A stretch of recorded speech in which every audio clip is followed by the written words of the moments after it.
Oke, kita balik lagi untuk membahas mengenai inclusion, exclusion.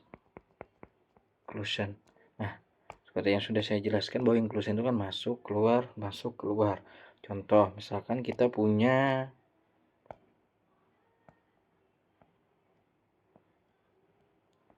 nih ya, punya 3 himpunan.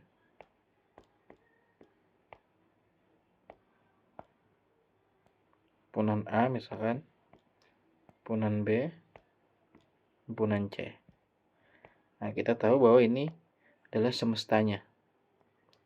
Kalau kita mau mencari di bagian luar ini,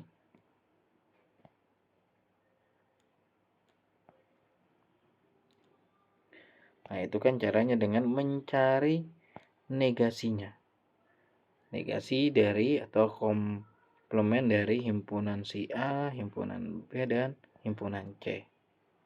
Mana daerah yang di luar ini bisa dicari dengan semestanya dikurang dengan himpunan A, sudah dikurang dengan himpunan A, kemudian dikurang dengan himpunan B, dikurang himpunan A, dikurang dengan himpunan B, dikurang dengan himpunan C. Oke, tapi kalau kita lihat di sini, pertama ya, dia sudah dikurang dengan himpunan A. Di bagian sini sudah habis.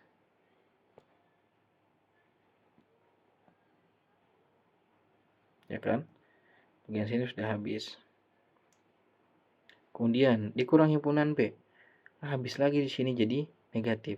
2 kali dikurangi. Makanya kan setelah itu dia harus ditambah dengan A irisan B ditambah dengan A irisan C ditambah dengan B irisan C. Kemudian dikurang dengan A irisan B irisan C. Kenapa? Karena di bagian tengah sini itu tertambah 1 kali lebih. Nah, itulah maksud dengan inclusion exclusion itu ya. Keluar, ini dikeluarkan, kemudian dimasukkan lagi, dikeluarkan lagi. Berarti habis dikeluarkan lagi berarti bisa dimasukkan lagi. Dia ganti-ganti seperti itu ya. Jadi dikeluarkan lagi, dimasukkan lagi, dikeluarkan lagi, dimasukkan lagi. Nah, dimana kalau kita membuat formulanya secara general, maka bisa kita katakan bahwa inclusion exclusion itu N, mencari yang bukan di N, itu adalah N dikurang dengan sigma 1 kurang dari sama dengan I kurang dari sama dengan T N C I. Nah, contoh ini kan kondisi 1 si A, kondisi 2 B, kondisi 3 C. Makanya C1, C2, C3, CI. Dikurang dulu baru ditambah. Ditambah dengan apa? Ditambah dengan 2 irisan kondisi. Maka 1 kurang dari sama dengan I, kurang dari sama dengan J, kurang dari sama dengan T. Oke, dimana N-nya, jumlah N kondisi dari si CI dan CJ. Oke, jadi 1 I kurang dari sama dengan J, kurang dari sama dengan C. Berarti kan ini kondisi 1, kondisi 2, kondisi 1, kondisi 3. Seperti itu. Oke, kemudian ini sudah kurang tambah, maka selanjutnya adalah kurang. Kan inclusion, exclusion gitu ya. Jadi selang-seling. Maka ini adalah 3 kondisi. Tuh, maka I sigma 1 kurang dari sama dengan I, kurang dari sama dengan J, kurang dari sama dengan T, kurang dari sama dengan K.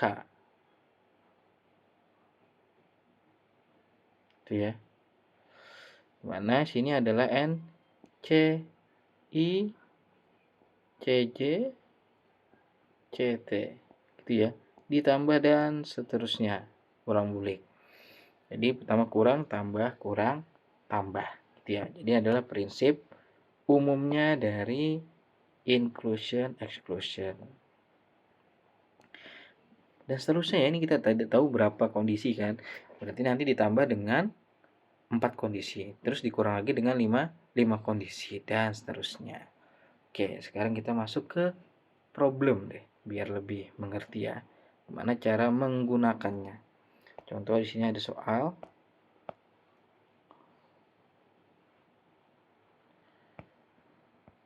Berapa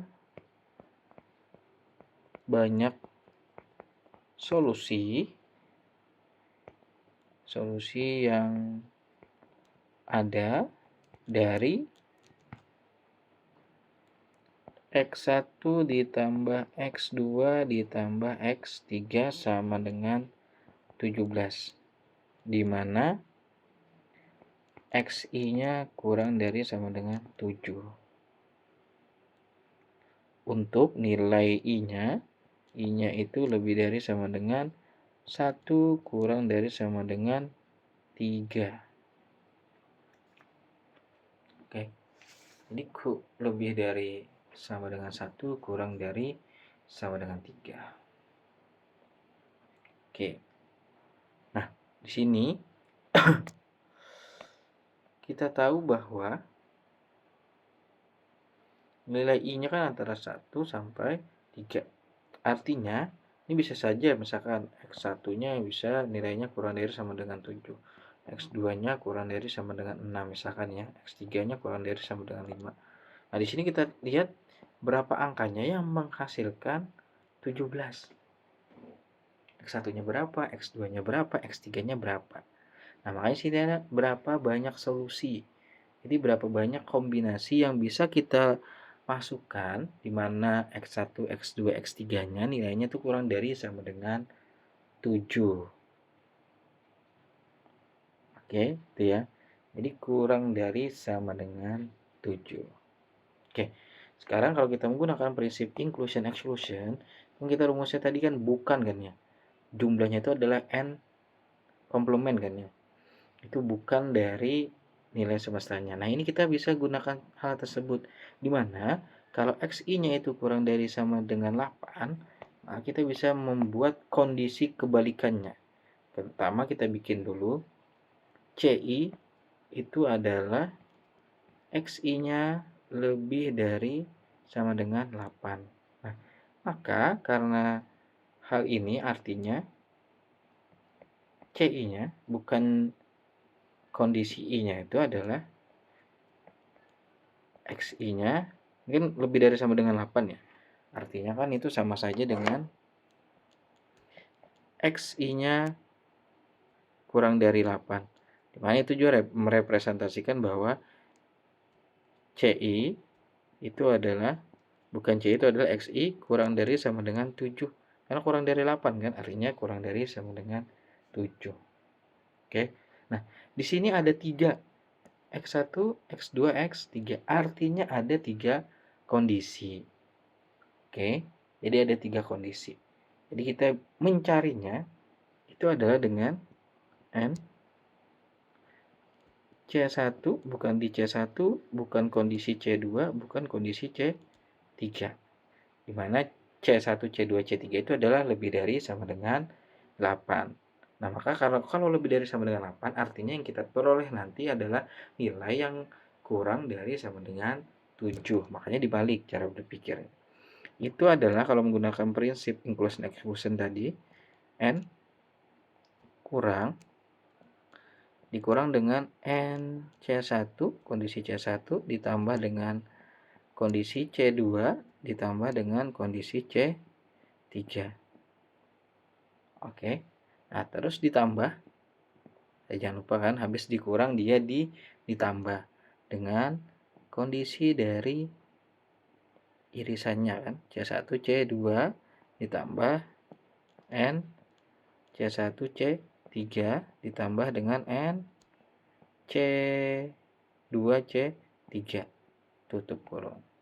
Habis ditambah baru dikurang kembali, kurang dengan 3 kondisi, yaitu irisan dari C1, C2, C3. Oke. Nah,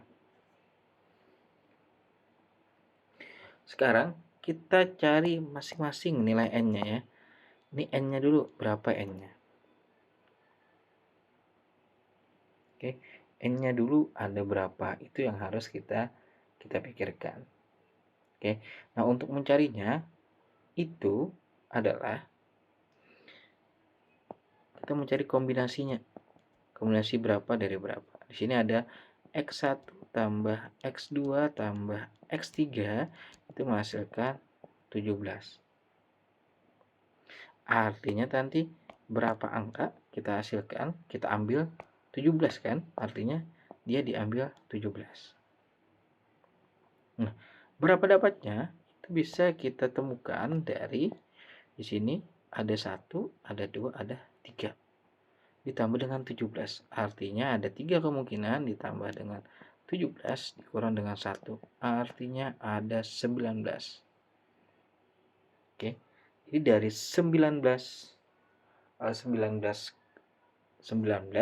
itu diambil 17. Jadi kombinasi 19 diambil 17. Oke. Itu ya. Jadi untuk N-nya itu adalah kombinasi 19 diambil 17. Jadi 3 tambah 17 kurang 1 sama dengan 19.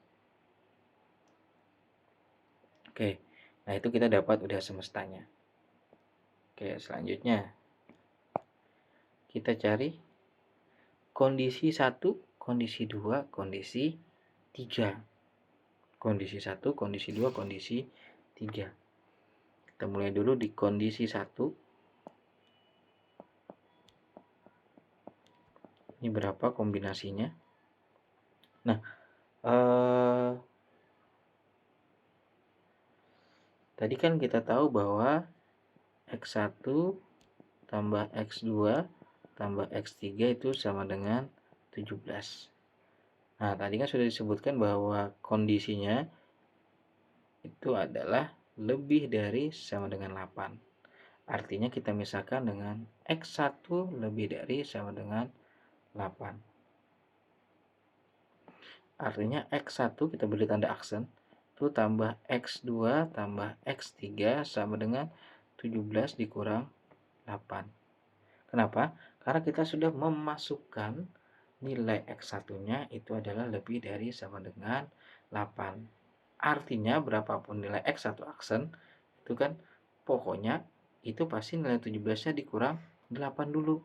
Karena sudah pasti minimal nilainya adalah 8. Maka X1 aksen tambah X2 tambah X3 ini sama dengan 9. Nah, maka banyak kemungkinannya adalah sama seperti yang di atas tadi. Ini ada 3 variabel yang mau kita lakukan. Berarti ada 3 ditambah dengan hasilnya itu 9. Maka